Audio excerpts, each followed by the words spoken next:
ഇനി നമ്മൾ പോകുന്നത് ചാലക്കുടി മണ്ഡലത്തിലേക്കാണ്. തൃശ്ശൂരിനോട് ചേർന്ന് കിടക്കുന്ന മണ്ഡലം, പക്ഷേ തൃശ്ശൂർ എറണാകുളം ജില്ലയിലായി പരന്നു കിടക്കുന്നു.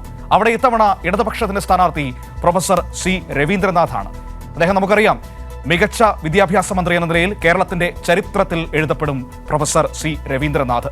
ഏതായാലും ഇന്നസെന്റിലൂടെ വിരിഞ്ഞ ചിരി ഇത്തവണ രവീന്ദ്രനാഥ് മാഷിലൂടെ തിരിച്ചുപിടിക്കാൻ കഴിയുമെന്ന പ്രതീക്ഷയാണ് LDFനെ സംബന്ധിച്ച് ചാലക്കുടിയിലുള്ളത്. നമുക്ക് രവീന്ദ്രനാഥ് മാഷിന്റെ ആ ഒരു വരവ് നമുക്കൊന്ന് കണ്ടു നോക്കാം. ഏതായാലും ഒന്നാം പിണറായി വിജയൻ സർക്കാരിലെ ഏറ്റവും മികച്ച മന്ത്രിമാരിൽ ഒരാൾ. ഇന്ന് നമ്മൾ കാണുന്ന പൊതുവിദ്യാഭ്യാസ സ്ഥാപനങ്ങളെ ഈ ആധുനിക തലത്തിലേക്ക് വളർത്തിയെടുക്കുന്നതിന് ചുക്കാൻ പിടിച്ച വിദ്യാഭ്യാസ മന്ത്രി. നമുക്കറിയാം, പിണറായി വിജയൻ സർക്കാർ അധികാരമേൽക്കുമ്പോൾ അന്ന് ഉമ്മൻചാണ്ടി സർക്കാർ ഇറങ്ങിപ്പോകുമ്പോൾ പല പൊതുവിദ്യാഭ്യാസ സ്ഥാപനങ്ങളും പൂട്ടലിന്റെ വക്കലായിരുന്നു, സർക്കാർ സ്കൂളുകളൊക്കെ. പക്ഷേ അവിടെ നിന്നാണ് ഇന്ന് കാണുന്ന ആധുനിക രീതിയിലേക്ക് സർക്കാർ സ്കൂളുകളെ ആ സർക്കാർ കൈപിടിച്ചുയർത്തിയത്. അതിന് ചുക്കാൻ പിടിച്ചത് രവീന്ദ്രനാഥ് എന്ന വിദ്യാഭ്യാസ മന്ത്രിയായിരുന്നു. നമ്മൾ ഇന്ന് കാണുന്ന മികവിലേക്ക് പൊതുവിദ്യാഭ്യാസ സ്ഥാപനങ്ങൾ ഉയരുകയും ചെയ്തു. അപ്പോൾ മികച്ച വിദ്യാഭ്യാസ മന്ത്രി എന്ന് പേരെടുത്തുകൊണ്ടാണ് അദ്ദേഹം ചാലക്കുടിയിലേക്ക് എത്തുന്നത്. ആ ഒരു പ്രവർത്തന മികവ്, ജനങ്ങൾക്കിടയിലുള്ള സ്വീകാര്യതയൊക്കെ ഇത്തവണ വോട്ടാക്കാൻ കഴിയുമെന്നാണ് തൃശ്ശൂർ സെന്റ് തോമസ് കോളേജിലെ കെമിസ്ട്രി പ്രൊഫസർ കൂടിയായ ഈ അധ്യാപകന് പറയാനുള്ളത്. ആ വലിയ ആത്മവിശ്വാസം തന്നെയാണ് ഇത്തവണ ഇടതുപക്ഷത്തിന് ഉള്ളത്. ഏതായാലും രവീന്ദ്രനാഥ് മാഷ് സ്ഥാനാർത്ഥിയായി എത്തുമ്പോൾ വലിയ ആവേശത്തിലാണ് അവിടെ പ്രവർത്തകർ. രണ്ടാം ഘട്ട പ്രചരണവും ആവേശകരമായി മുന്നോട്ട് പോവുകയാണ്. അങ്ങനെ തന്നെയാണ് അദ്ദേഹവും പറയുന്നത്. മൃദു ഹിന്ദുത്വ സമീപനമാണ് കോൺഗ്രസ് സ്വീകരിക്കുന്നതെന്നും കോൺഗ്രസുകാർ BJPയിൽ ചേരുന്നത് ഇതുകൊണ്ടാണെന്നും പ്രൊഫസർ സി രവീന്ദ്രനാഥ് കൈരളി ന്യൂസിനോട് പറഞ്ഞു. ചാലക്കുടിയിലെ LDF സ്ഥാനാർത്ഥി പ്രൊഫസർ സി രവീന്ദ്രനാഥാണ് നമുക്കൊപ്പം ഉള്ളത്. മാഷെ, രണ്ടാം ഘട്ട പര്യടനം എങ്ങനെയുണ്ട്? വളരെ ആത്മവിശ്വാസം നൽകുന്നതാണ് ഒന്നാമത്തെ പര്യടനവും രണ്ടാമത്തെ പര്യടനവും. പൊതുവിൽ രാഷ്ട്രീയ അന്തരീക്ഷം ഇടതുപക്ഷത്തിന് വളരെ വളരെ അനുകൂലമായിട്ടാണ് ഈ പര്യടന വേളയിൽ കാണുന്നത്.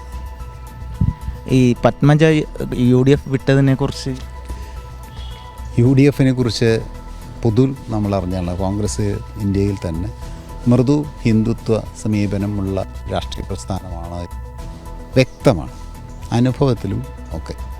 അപ്പം അതിൽ നിന്നും ഒരു കാര്യം വ്യക്തമാകുന്നത്, മതനിരപേക്ഷത അതിനു വേണ്ടി നിലനിൽക്കാൻ, അതിനുവേണ്ടി ശബ്ദമുയർത്താൻ ഇടതുപക്ഷം മാത്രമേ ഉള്ളൂ എന്നതാണ് ഈ സംഭവങ്ങൾ വ്യക്തമാകും. ഒരു രാഷ്ട്രീയ ആശയം ഉൽപ്പാദിപ്പിക്കപ്പെടുകയാണ്. ഒരു വ്യക്തി എങ്ങോട്ട് പോയി ഇങ്ങോട്ട് പോയി എന്നതിനപ്പുറം ഒരു പൊളിറ്റിക്കൽ ആശയം ഉൽപ്പാദിപ്പിക്കപ്പെടുകയാണ്. അത് ഞാൻ നേരത്തെ പറഞ്ഞതാണ്. മതനിരപേക്ഷത, സെക്യുലറിസം, ഇതിനു വേണ്ടി നിലനിൽക്കാൻ ഇടതുപക്ഷം മാത്രമേ ഉള്ളൂ. അപ്പോൾ വാസ്തവത്തിൽ ഈ തെരഞ്ഞെടുപ്പിൽ ഒരു നല്ല രാഷ്ട്രീയ ആശയം വളർന്നു വരികയാണ്. കാരണം രാഷ്ട്രം ഇന്ന് ഏറ്റവും ആവശ്യപ്പെടുന്നത് മതനിരപേക്ഷത നിലനിൽക്കണം എന്നുള്ളതാണ്. ആ ശബ്ദം ഉയർത്താൻ ആരവിടെ ഉള്ളേ? അത് ഇടതുപക്ഷം മാത്രമേ ഉള്ളൂ എന്ന് ഓരോ സംഭവങ്ങളും വ്യക്തമാക്കുകയാണ്. ആരെ തിരഞ്ഞെടുക്കാൻ ലോക്സഭയിലേക്ക് എന്നുള്ളത് വേറൊരു ഉത്തരം പറയാൻ പറ്റാത്ത രീതിയിൽ ഓരോ സംഭവങ്ങളും നടന്നുകൊണ്ടിരിക്കുകയാണ്. ലെഫ്റ്റ് മാത്രമേ ഉള്ളൂ. അതാണ് അതിൽ നിന്ന് നമ്മൾ തിരിച്ചറിയുന്നത്. പൊളിറ്റിക്കൽ ആൻസറാണ് അതിൻ്റെ. ആ പൊളിറ്റിക്കൽ ആൻസർ ഇതാണ്. അതുപോലെ തന്നെ ഫെഡറലിസം, അതിനെക്കുറിച്ച് സംസാരിക്കുന്ന, അതിനു വേണ്ടി സമരം ചെയ്യാൻ ഇന്ന് ഇടതുപക്ഷം മാത്രമേ ഉള്ളൂ. ലോക്സഭയിൽ ഈ വക ശബ്ദം ഉയരണമെങ്കിൽ അവിടെ ഇടതുപക്ഷ MP മാരുണ്ടാവണം. വലിയ രീതിയിലുള്ള പ്രചരണവുമായിട്ടാണ് LDF സ്ഥാനാർത്ഥികൾ മുന്നോട്ട് പോകുന്നത്. ക്യാമറമാൻ സജി പൂത്തങ്ങലിനൊപ്പം സച്ചിൻ വള്ളിക്കാട്, കൈരളി ന്യൂസ്.